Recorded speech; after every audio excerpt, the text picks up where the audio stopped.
প্রায় 4 ঘন্টা যাবৎ শাহবাগ অবরোধ করে রেখেছেন ছাত্রদলের নেতাকর্মীরা। দর্শক আপনাদেরকে এই মুহূর্তে সরাসরি সংযুক্ত করেছি শাহবাগ মোড় থেকে, এবং যেখানে কিন্তু সকাল 10টার পর থেকে কিন্তু ছাত্রদলের নেতাকর্মীরা এখানে অবস্থান করছেন, এবং এখানে উপস্থিত রয়েছেন ছাত্রদলের কেন্দ্রীয় সভাপতি রাকিবুল ইসলাম রাকিব। এছাড়াও কিন্তু উপস্থিত রয়েছেন ঢাকা বিশ্ববিদ্যালয়ের সভাপতি, সাধারণ সম্পাদক সহ বিভিন্ন ইউনিটের নেতাকর্মীরা, অর্থাৎ ঢাকার বিভিন্ন ইউনিটের নেতাকর্মীরা কিন্তু এসে উপস্থিত হয়েছেন আজকের এই অবরোধ কর্মসূচিতে। এবং তারা কিন্তু গতকাল একটি প্রেস বিজ্ঞপ্তির মাধ্যমে তাদের এই আজকের অবরোধ কর্মসূচির ঘোষণা দিয়েছিলেন, এবং তারা যেমনটি বলেছিলেন 9:30 থেকে বিকেল 5টা পর্যন্ত তাদের এই অবরোধ কর্মসূচি চলমান থাকবে। এবং যারই ধারাবাহিকতায় কিন্তু সকাল থেকে এই নেতাকর্মীরা ঢাকার বিভিন্ন প্রান্ত থেকে এসে জড়ো হতে থাকেন এই শাহবাগে, এবং শাহবাগ সহ কিন্তু ইন্টারকন্টিনেন্টাল মোড়েও অবস্থান করছেন ছাত্রদলের নেতাকর্মীরা, এবং ইন্টারকন্টিনেন্টাল মোড়ে কিন্তু অবস্থান করছেন কেন্দ্রীয় ছাত্র দলের যে সাধারণ সম্পাদক রয়েছেন নাসির উদ্দিন নাসির, তিনি কিন্তু ইন্টারকন্টিনেন্টাল মোড়ে রয়েছেন। এছাড়াও কিন্তু যে ছাত্রদলের সভাপতি রাকিবুল ইসলাম রাকিব কিন্তু রয়েছেন শাহবাগ মোড়ে, এবং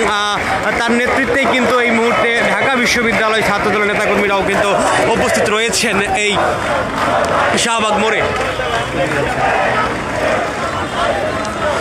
শাহরির আলম সাম্য হত্যাকাণ্ডের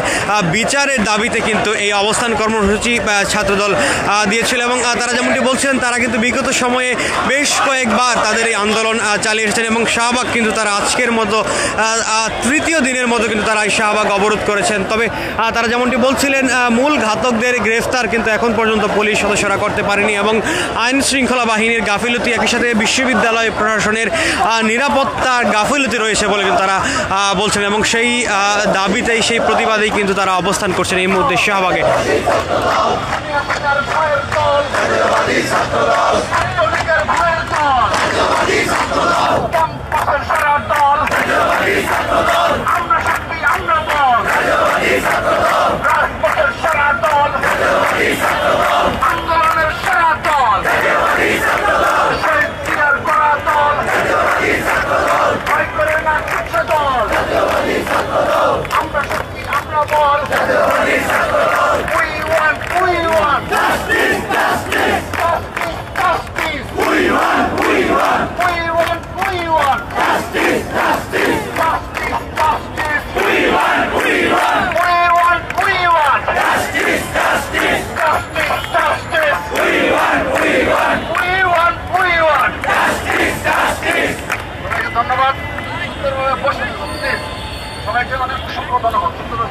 স্লোগান দিয়ে কিন্তু আন্দোলনরত নেতাকর্মীদের উজ্জীবিত করছিলেন ছাত্রদলের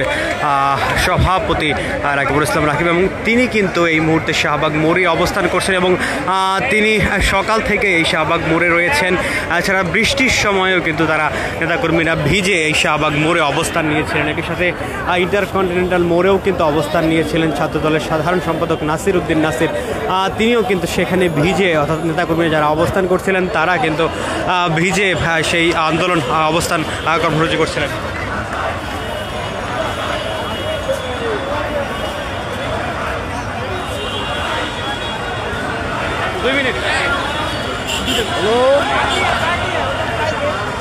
ছাত্রদলের নেতাকর্মী যেমনটি বলছিলেন শাহরির আলম সাম্য হত্যাকাণ্ডের ঘটনায় বিশ্ববিদ্যালয় প্রশাসনের স্পষ্ট নিরাপত্তার গাফিলতি রয়েছে, এবং তারা যেমনটি বলছিলেন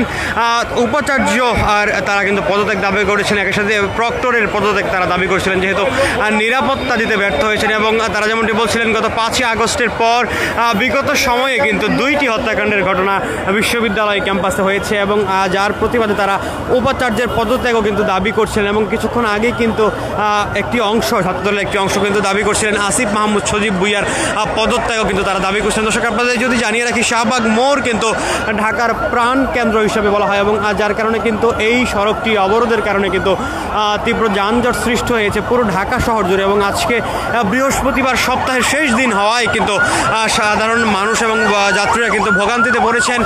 একই সাথে কিন্তু নগর ভবনের যেই অবস্থান কর্মসূচি ছিল ইশরাক হোসেনের সমর্থকদের, তারা কিন্তু গতকাল দুপুর থেকে অবস্থান করছেন প্রধান উপদেষ্টা ডক্টর মোহাম্মদ ইউনূসের বাসভবনের সামনে এবং সেখান থেকে আজকে কিন্তু তারা আনন্দ মিছিল করেছেন মৎস্য ভবন হয়ে এই শাহবাগ পর্যন্ত এবং তারা কিন্তু এই মুহূর্তে মৎস্য ভবন মোড়েও অবস্থান করছিলেন। তাদের কিন্তু এই মুহূর্তে এক দফা দাবি প্রধান উপদেষ্টা অন্তর্বর্তীকালীন সরকারের যেই উপদেষ্টা রয়েছেন আসিফ মাহমুদ সজীব ভুঁইয়া যুব ক্রীড়া উপদেষ্টা তার পদত্যাগ কিন্তু তারা দাবি করছেন এবং একই সাথে কিন্তু ইশরাক হোসেনকে শপথ না পড়ানোর যে রিটটি করা হয়েছিল সেটি কিন্তু হাইকোর্ট কিছুক্ষণ আগে খারিজ করে দিয়েছে, যার ফলে কিন্তু ইশরাক হোসেনের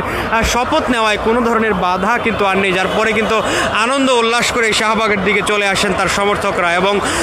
এই শাহবাগে কিন্তু এবং ইন্টারকন্টিনেন্টাল মোড়ে কিন্তু অবস্থান করছিলেন ছাত্রদলের নেতাকর্মীরা এবং তারা বলছিলেন যে ঢাকা বিশ্ববিদ্যালয়ের শিক্ষার্থী শাহরির আলম সাম্য একই সাথে কিন্তু তিনি ছাত্রদলের নেতা ছিলেন, তার এই হত্যাকাণ্ডের ঘটনায় যারা জড়িত মূল ঘাতকদের গ্রেফতার সহ বেশ কিছু দাবি কিন্তু তারা করছিলেন এবং সাথে ঢাকা বিশ্ববিদ্যালয়ের নিরাপত্তার বিষয়ে তারা অভিযোগ করেছেন এবং ভিসির অর্থাৎ উপাচার্যের পদত্যাগ এবং প্রক্টরের পদত্যাগ তারা দাবি করছেন আজকের এই আন্দোলন থেকে। এবং যেই প্রেস বিজ্ঞপ্তি গতকাল ছাত্রদলের পক্ষ থেকে দেওয়া হয়েছিল সেখানে বলা হয়েছে আজকে বিকেল 5টা পর্যন্ত তাদের এই অবস্থান কর্মসূচি থাকবে।